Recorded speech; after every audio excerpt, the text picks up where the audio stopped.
Good morning बच्चों। आज हम हिंदी 2 में पार्ट 1 पढ़ेंगे, जिसका शीर्षक है उसको शीश नवाते हैं हम। यह एक कविता है जिसके कवि हैं श्याम सुंदर श्रीवास्तव जी। बच्चों, यहाँ पर उसको शब्द भगवान के लिए आया है।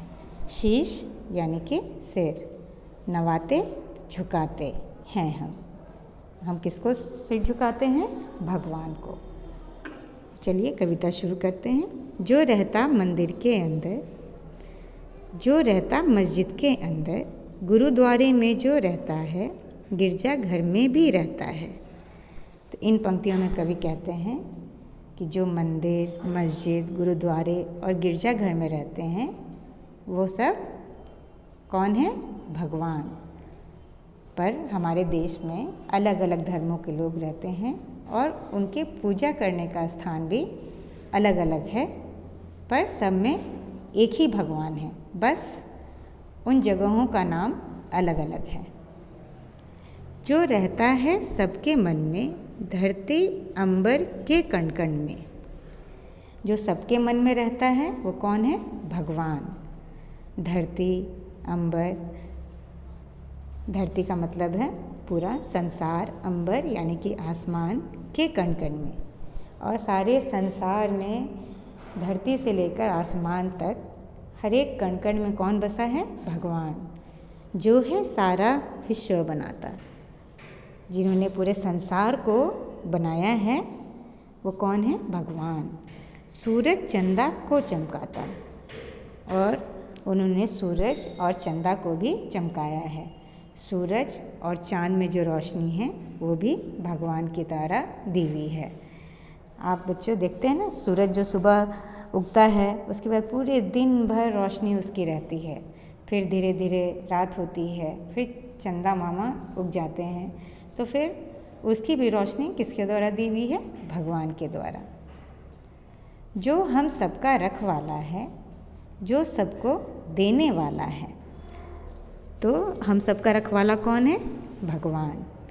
अगर हम किसी संकट में हो जाते हैं या पड़ जाते हैं तो उस समय रक्षा कौन करता है? भगवान। और उस समय हमें संकट के समय सिर्फ भगवान की ही याद आती है।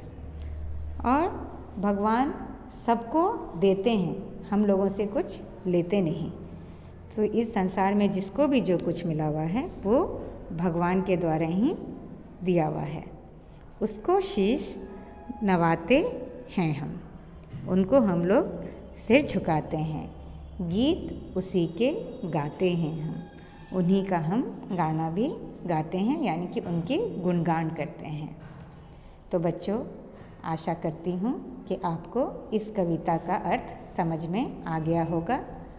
आप भी कविता को पढ़ेंगे और समझेंगे। मैंने कुछ शब्दों पर रेखा खींची है, वो आपके कठिन शब्द हैं। इनके अलावा भी अगर आपको कोई शब्द कठिन लगे तो आप उसे अपनी कॉपी में लिख सकते हैं। तो चलिए आगे देखते हैं। यहाँ पर कुछ शब्द दिए हुए हैं जिसके अर्थ हैं, तो ये आपके शब्दार्थ हैं।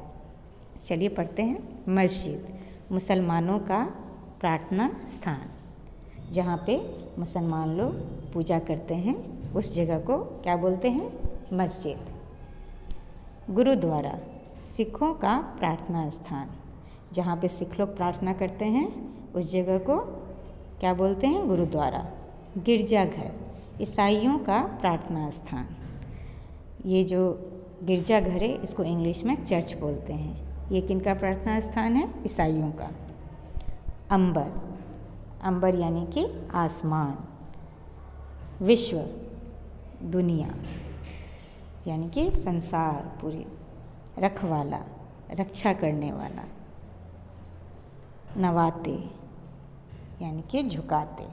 तो बच्चों, ये जो शब्दार्थ है आप लोग इसे पढ़ेंगे, याद करेंगे और इसे अपनी कॉपी में लिखेंगे। तो आज के लिए बस इतना ही। धन्यवाद।